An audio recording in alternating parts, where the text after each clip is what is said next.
My heart said no. And my mind was screaming, yes, do your fundraiser, but my heart said no. So my heart always wins. Regardless of what my mind wants, I know that my heart is wiser and more divinely intelligent than my mind. So I had to follow that. I had to follow my heart, and it was time for me to write this book. This is something I've wanted to do for many, many years in my life. And you know, there's been times where I've tried to write and then just little blurbs coming out here or there. But it was really once my heart said, you gotta do it, it just happened. But the thing that happened is that I didn't write the book. My mind didn't write the book, my heart did. And again, there was a wisdom that came through the pages that, you know, there's things that, concepts that got strung together and words that my mind doesn't even understand fully to today. I read the book and I learn from it. Mm-hmm. What an incredible experience for me. I sit down and I read the book and I'm learning from it. Or I'm sitting here going, holy crap, that's really deep. I'd like to meet that guy. He really does. Oh, it's me. But it's been such a tremendous joy to bring this thing out and to be the person that got the birth they love. And it feels like it's like a little baby to me, and it's got its own life. And I'm just here for the ride, and I'm pretty grateful for it. My hopes is that instead of doing the fundraiser this year, I thought mental health is an inside job. We build our mental health daily. We don't just wake up and we're well. I don't care how good your life is, shit can hit the fan. And it does. You know, you could be in the middle of the best life ever and shit can hit the fan. And so mental health is something that we build in ourselves. We build it up. It's a bone that we strengthen. And this book has many tools to help strengthen your mental health, but it also has a lot of talk about going inward to the heart. I didn't want to write a book that was just full of concepts and ideas. I wanted to write a book that took the reader into their own heart, because your wisdom is hidden in there. I didn't want you to believe what I believe or know what I know, because that's my path. I wanted you to read the book and then find yourself. We today need empowerment. We don't need wellness. The wellness industry has been making hundreds of thousands of dollars and has had all kinds of great intention. And it has served a purpose, and it continues to serve a purpose, but what we truly need is empowerment. And empowerment comes from knowing yourself. When you know who you are, outside of the context of your mind, you become empowered. You become deeply empowered. You're no longer subject to the reality of thinking. Your day's not contingent on whether you feel okay. You know, many times in my life I'd wake up and I'd feel like crap, and so my day was crap. Or I'd have bad thoughts in my head, so my day was bad. And my life was held hostage to my mind and my emotions, but it need never be, because the truth of it is that I'm not my mind. I'm not a feeling in my body. I am a soul. I live deep in my soul. The me, the real me, is riding this body like a chicken. And it's chubby chicken. Who doesn't love chubby chicken? I love it. You threw up last time. Can I rephrase that? You'd have to bring that up. So, it's an empowered life is about that. It's about, first, you transcend your mind. You learn that your mind is just a tool that we pick up and we set down. It's not a place from which we live our lives. When we learn to live our lives from here, it's like, think of your body as your house. Your mind is the attic. Your feelings, your emotions are the basement. But your heart is your living room. And that's where all the good stuff happens in your home. Mm-hmm. It doesn't happen in the attic, in the basement. We need the attic in the basement. We need to use our minds. We need to pick it up, set it down.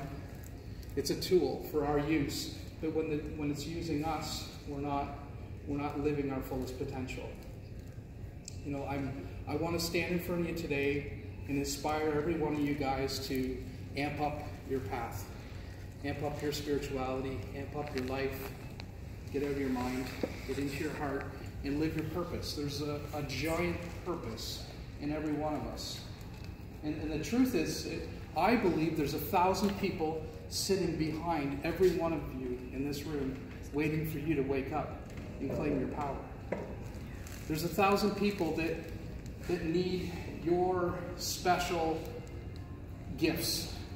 They need you for you to live your purpose completely and deeply. They need you to wake up so that you can inspire them to wake up. And the more you wake up, the more I wake up. The more I wake up, the more you wake up. There's a string that ties us together. Mm-hmm. That string becomes a cable by knowing the soul, by knowing your heart, by having heart-centered interactions with people. We start to make a bigger and a stronger connection to each other. When I fell deeply into my heart, I found myself in the heart of everybody. You know, I feel such a deep connection to my community, to all these people, all you guys in this room. Like I feel a sense of reverence and connection to you all. And that's because I found me. I found my heart. I found something outside of the context of my mind. Mm-hmm. In heart-centered interactions, my campaign, Be Love, that's the ticket. That's the most simple and the most profound thing we can do is to become love. Every time we have a heart-centered interaction with ourselves or with others, we get to know ourselves deeper. Our potential and our purpose enlivens in that moment. The next thing that we do to really take your life and grab it by the horns is that we live in this moment. We live deeply here in this present moment. All the gifts that are on their way to you are coming in this moment. Most of my life, I would get up in the morning, and this is something my old teacher told me. He said he would get up in the morning, and before breakfast, he was already to work. He'd be on his way to work, and he was already 3/4 through his day. He'd get to work, and in his mind, he'd be already home. And he said he never showed up, his head and his body never showed up in the same spot. And I thought, what a great metaphor. I did that myself for many, many years in my life. My head and my body were just two different places, always. The mind always wants to be somewhere else. It's never content with the moment. But the moment, when we enter this moment, we start to catch the grace of God, the grace and the miracles and the perfection that lives in this moment. And that's my experience. By all the time I spent with the Ashaya monks, learning how to meditate, go inward, get away from the mind, I learned how to be present. And so my experience of that has been life has just become an incredible miracle. When I was trapped just solely in my mind, I was only living from my mind, and I was missing so much. And what I was missing was truly my purpose. And the thing about purpose is it's not that hard to get to. Your purpose is sitting beside you from one moment to the next. It never leaves you. So if you, say for 6 weeks, 6 years, you fall out of purpose, you're not living your purpose, it doesn't get behind you, your purpose never gets ahead of you, it's with you. No matter what you do, your purpose follows you around.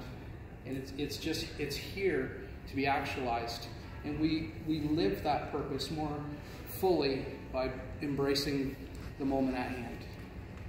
We begin to see what's in front of us.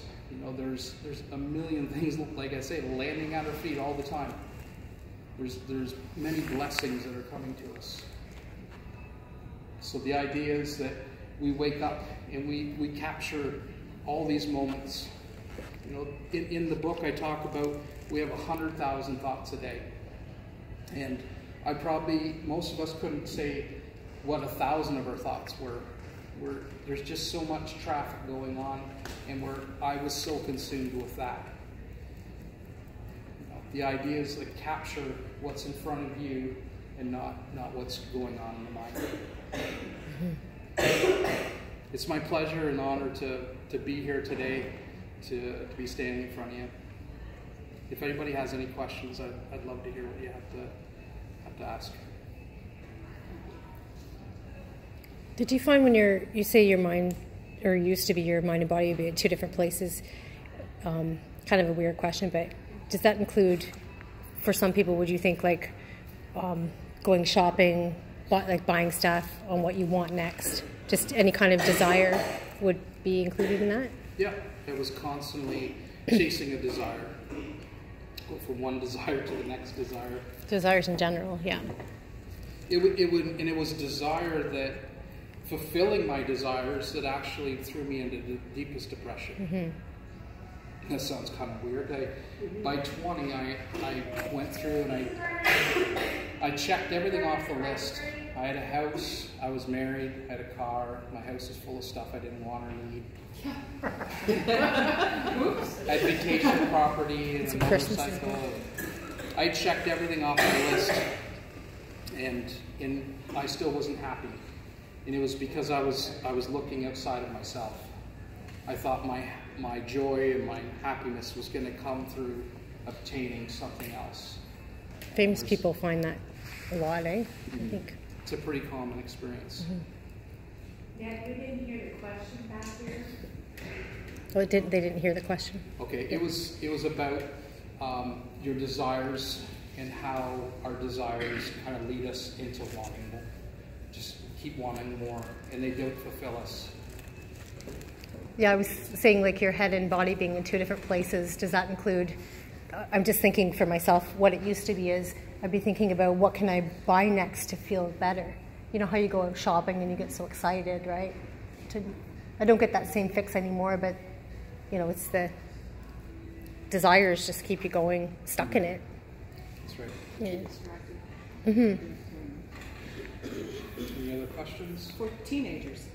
For teenagers. Yeah. You turn around so people can hear me. Ned really was instrumental in helping my grandson turn his life around. Private conversation that they had during tattoo time, which turns into counseling time with Ned. Everybody knows. Yeah. What